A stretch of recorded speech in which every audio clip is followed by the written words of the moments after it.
নমস্কার বন্ধুরা, দেবীর পাকশালায় সবাইকে স্বাগত জানিয়ে আজকের ভিডিও শুরু করছি।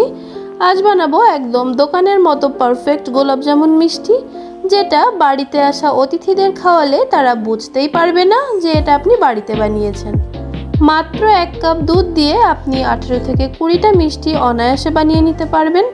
ভিডিওটা না টেনে শেষ পর্যন্ত দেখতে থাকুন, আশা করি ভিডিওটি আপনাদের কাজে আসবে। ভিডিও ভালো লাগলে লাইক এবং শেয়ার করতে কিন্তু একদমই ভুলবেন না। তো প্রথমেই একটা প্যানে 1 কাপ লিকুইড দুধ নিয়ে নেব। দুধটা আমি আগে থেকে জাল করে ঠান্ডা করে নিয়েছি।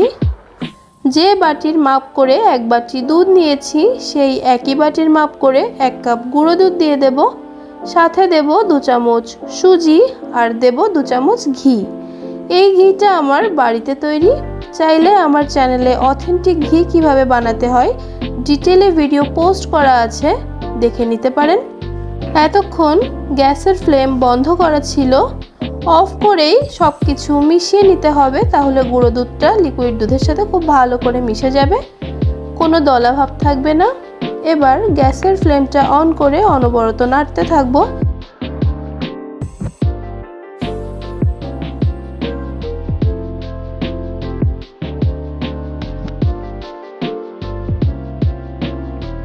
তিন থেকে 4 মিনিট নাড়তে নাড়তে যখন দেখবেন এরকম কড়াই থেকে ছেড়ে ছেড়ে আসছে, তখনই আরও একটু নাড়াচাড়া করে ডোয়ের মতো হয়ে আসলে নামিয়ে নেব। একটা থালায় তেল লাগিয়ে নামিয়ে ঠান্ডা হতে দেব।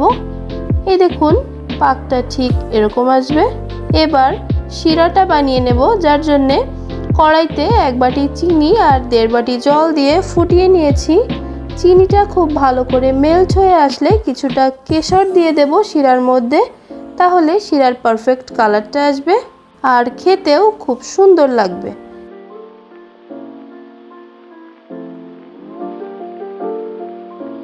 শিরাটা খুব একটা ঘন করা যাবে না। এই দেখুন এরকম পাতলা শিরা রেডি করে নিয়েছি।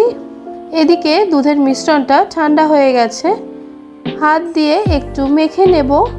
এখানে গোলাপ জামুনের অথেন্টিক ফ্লেভারটা আনার জন্য দেব এলাচ গুঁড়ো, যেটা আমি 4টে এলাচের খোসা ছাড়িয়ে ফলগুলোকে এভাবে আধা ভাঙা করে গুঁড়ো করে নিয়েছি। চাইলে অ্যাভয়েড করতে পারবেন, কিন্তু সেক্ষেত্রে দোকানের মতো স্বাদটা পাবেন না। ঠিক দোকানের মতো স্বাদ আনতে গেলে এলাচের গুঁড়ো আপনাকে অবশ্যই অ্যাড করতে হবে।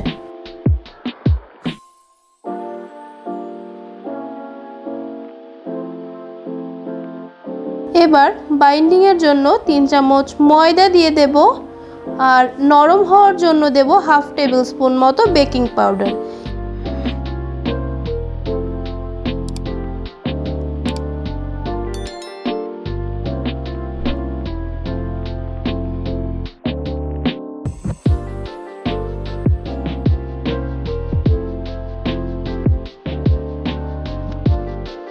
এভাবে ভালো করে মিশিয়ে নিতে হবে।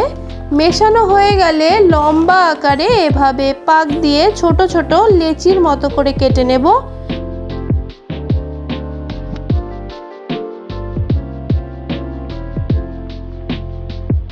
এবার একটা একটা করে এরকম গোলাপ জামুনের শেপ দিয়ে দেব। এই দেখুন এরকম চেপে চেপে হাতের তালুতে নিয়ে গোল গোল করে বানিয়ে নিতে হবে। অবশ্যই হাতে একটু তেল লাগিয়ে নেবেন।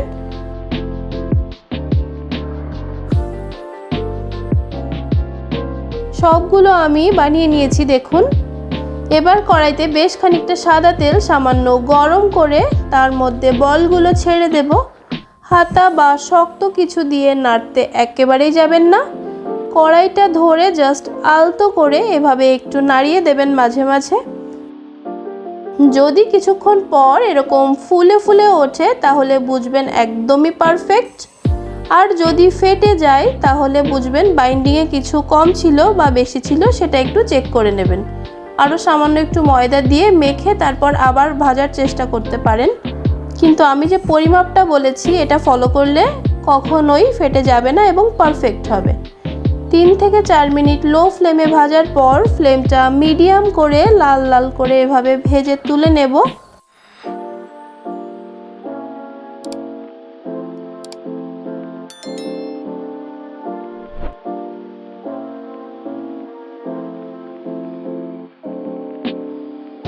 সেম প্রসেসে সেকেন্ড ব্যাচটাও আমি ভেজে নিয়েছি।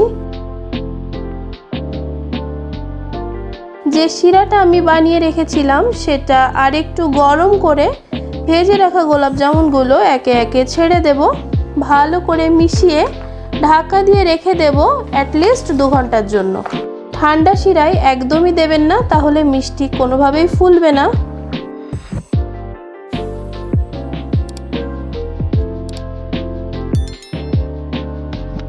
এই দেখুন, আমাদের নরম তুলতুলে পারফেক্ট গোলাপ জামুন মিষ্টি কিন্তু একেবারেই রেডি হয়ে গেছে। এর চেয়ে পারফেক্ট সত্যিই আর বানানো যায় কিনা আমার জানা নেই। আমরা যারা খেয়েছি আমাদের একদম দোকানের মতোই লেগেছে, এবং আপনিও বাড়িতে ট্রাই করুন, আশা করি আপনারও ঠিক দোকানের মতোই লাগবে। ভিডিও ভালো লাগলে কমেন্ট করে নিশ্চয়ই জানাবেন। আজ এ পর্যন্ত, দেখা হচ্ছে আপনাদের সাথে নেক্সট ভিডিওতে। ততক্ষণ সবাই ভালো থাকবেন। ধন্যবাদ।